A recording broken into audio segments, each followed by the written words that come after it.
থেকে কানেক্ট করে যেখানে যেখানে ক্রাইসিস সেখানে সেখানে অ্যাড্রেস করা আমাদের প্ল্যান এটা।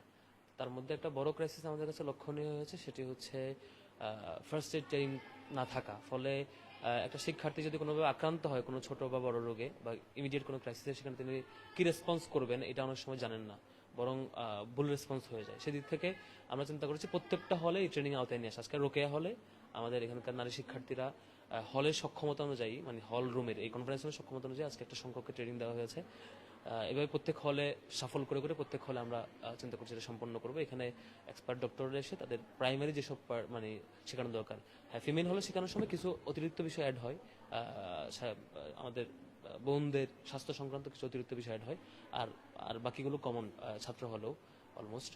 তো আলহামদুলিল্লাহ এটা একটা আমাদের ডাকসু অ্যাকাউন্ট এখনো জিরো হলেও আমরা কিছু কাজ অন্তত করতে পারছি। যেমন একটা দেখেছেন যে সবগুলো হলে ছারপোকা নিধনের জন্য পেস্ট কন্ট্রোল ম্যানেজমেন্টের কাজ চলছে, এই যে সবগুলো হলে ফার্স্ট এড ট্রেনিং চলছে আজকের এই ধাপ আর কি। আজকে আমাদের প্ল্যান হচ্ছে যতটুকু সম্ভব আমাদের সক্ষমতার আলোকে যত বেশি সংখ্যক শিক্ষার্থীকে এই ধরনের ট্রেনিং আওতায় নিয়ে আসতে পারি এই সবটুকু সময় জুড়ে, পুরো বছর জুড়ে এই ধরনের ট্রেনিং চলমান থাকবে, এটা আমাদের চেষ্টা মাত্র। এখানে দুইটা ব্যাপার। নাম্বার ওয়ান, ঢাকা বিশ্ববিদ্যালয় এরিয়ায় সারা বাংলাদেশের নাগরিকদের দায়িত্ব ঢাকা বিশ্ববিদ্যালয় কর্তৃপক্ষের না। ঢাকা বিশ্ববিদ্যালয় এবং ডাকসু কর্তৃপক্ষের দায়িত্ব হইল এখানকার শিক্ষক, কর্মচারী, কর্মকর্তা এবং শিক্ষার্থীদের স্বার্থ সংশ্লিষ্ট বিষয়গুলোর চেক অ্যান্ড ব্যালেন্সে রাখা, যেভাবে কাজ করা দরকার সেভাবে। এখন আপনি যদি পুরো ঢাকা শহরের কোটি কোটি মানুষের দায়িত্ব এই ক্যাম্পাসে নিতে চান, হ্যাঁ সবাই ওপেন করে দেন, সবাই সেখানে থাকুক, ঘুমাক, আর যাদের বেশি দরদ তাদের রুমে জায়গা দিয়ে দেন, সমস্যা নেই। কিন্তু আমরা যদি এরকম দেখি যে সাম্য হত্যাকাণ্ডের উপরে আপনি বিক্ষোভ মিছিল করবেন যে সোহরাওয়ার্দী উদ্যান নিরাপত্তা দিতে পারে নাই কেন, ক্যাম্পাসে কেন শিক্ষার্থী হত্যা হয়েছে, আবার যখন আপনি এই মাদকের অভয়ারণ্যকে আমি এখান থেকে উচ্ছেদ করতে চাইবো, আপনি আবার নীতিবাক্য শোনান। কালকে একজন শিক্ষকও দেখলাম যে ডাকসু গঠনতন্ত্র তিনি পড়তে চাইছেন, ডাকসু কেন এটা করছে। আবার এর আগেও হয়েছে, সাম্য হত্যাকাণ্ডের আগে ক্যাম্পাস রেস্ট্রিক্ট করার জন্য ইউনিভার্সিটি প্রশাসন চেষ্টা করেছিল। ইউনিভার্সিটি প্রশাসন যখন ক্যাম্পাস রেস্ট্রিক্ট করে দিল, চেষ্টা করলো, সব উচ্ছেদ করে দিল, তখন সেই শিক্ষকেরা এসে প্রক্টর অফিসে মব তৈরি করলো যে ইউনিভার্সিটির দায়িত্ব এটা না যে হচ্ছে এভাবে আটকাবে। তার কদিন পরে সাম্য হত্যাকাণ্ড ঘটনা ঘটেছে। কয়দিন আগেও, এক সপ্তাহ আগেও আমাদের একটা হলে নারী শিক্ষার্থী হ্যারাসের শিকার হয়েছে বহিরাগত ভবগুরু দ্বারা। সুফিয়া কামাল হলের একটা শিক্ষার্থী কিছুদিন আগে সেম ভাবে হ্যারাসমেন্টের শিকার হয়েছে। তো এগুলো আমরা নিতে পারছি না, এটা সম্ভব না। এখানে যেটা স্পষ্টত বলেছি, হয় ডাকসু থাকবে, নয় এই ভবঘুরে মাদকের অভয়ারণ্য যে চলছে সেগুলো থাকবে, দুইটার কোনো একটা। আমরা থাকতে এগুলো থাকতে দেবো না। আর যাদের বেশি দরদ, খুব আকাঙ্ক্ষা এবং প্রোগ্রাম আয়োজন করে লাইভও করছেন, তারা তাদের রুমে জায়গা দিতে পারেন, আমরা নিষেধ করবো না। আপনাদের রুমে সে ভবঘুরে জায়গা দেন, সেই মাদককে জায়গা দেন, সেই বাজে কাজগুলোকে আশ্রয় দেন। কিন্তু ঢাকা বিশ্ববিদ্যালয় এরিয়ায় আমরা থাকতে জিনিস আমরা থাকতে দিব না, এবং ইউনিভার্সিটি প্রশাসনকে বাধ্য করবো যে শিক্ষার্থীদের নিরাপত্তা, বিশেষত নারী শিক্ষার্থীদের নিরাপত্তা সংশ্লিষ্ট যত বিষয় করা যায় সবগুলো বিষয় এনশিওর করা। কারণ আমার নারী শিক্ষার্থীরা রাতে বের হতে পারে না, এখন বের হতে তিনি ভয়ে থাকেন যে কারো দ্বারা আক্রান্ত হবেন কিনা। আমরা সেটা আর হতে দেবো না, ক্যাম্পাসটা সিকিউর রাখতে চাই শিক্ষার্থীদের জন্য। আজকে আমরা রোকেয়া হলে আসছি, রোকেয়া হলের বিপিজিএসকে জিজ্ঞেস করেন, তাদের অ্যাকাউন্ট এখনো জিরো।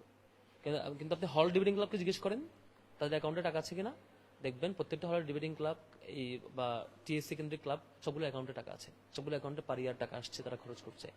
যেখানে ছোট ছোট এরকম বিভিন্ন এজেন্ডা নিয়ে কাজ করা ক্লাবগুলো ফাংশনিং, সেখানে হল সংসদের মতো কিংবা ডাকসুর মতো গুরুত্বপূর্ণ জায়গায় অ্যাকাউন্ট এখনো ব্যালেন্স জিরো।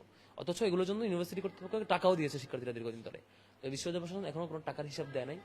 1990 পরবর্তী সময় থেকে এখন পর্যন্ত ঠিক কত টাকা আয় হয়েছে সবগুলোর আর্কাইভ ডকুমেন্টেশন তাদের রেজিস্টার বিলিং এ নিশ্চয়ই আছে, এবং 19 সালে ডাকসুতে সে সময়ের নেতৃবৃন্দ কি পরিমাণ টাকা নিয়েছে সেটারও হিসাব আছে। সেটা বাদ দিয়ে যত হিসাবে টাকা থাকে হল সংসদ এবং কেন্দ্রীয় সংসদে সবগুলো টাকা অ্যাকাউন্টে অবশ্যই দিতে হবে এবং দ্রুত সময়ের মধ্যে দিতে হবে। এক্ষেত্রে কোনো ছাড় নাই, এই টাকা হিসাব করে অ্যাকাউন্টে হস্তান্তর করতে হবে।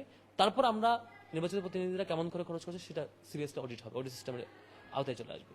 কিন্তু আপনি শিক্ষার্থীদের প্রদত্ত টাকা আপনি জমা রাখবেন, বিশ্ববিদ্যালয়ের অন্য খাতে খরচ করবেন, সেটা আমরা হতে দেবো না। সেটা ইউনিভার্সিটির শিক্ষার্থীদের সাথে বিশ্বাসঘাতকতার সামিল। এটা ওয়ান কাইন্ড অফ, মানে ইউনিভার্সিটির শিক্ষার্থীরা একটা কমিটমেন্ট আপনাকে টাকা দিয়েছে, আপনি হ্যাঁ ম্যানেজমেন্টের সুবিধাতে সেন্ট্রালি টাকা জমা নিয়েছেন, ডাকসু অ্যাকাউন্টে তখন টাকা জমা নেন নাই। কারণ আপনার দায়িত্ব হলো হলেরটা হলের অ্যাকাউন্টে পাঠিয়ে দেওয়া, হল সংসদে, ডাকসুটা ডাকসু অ্যাকাউন্টে পাঠিয়ে দেওয়া।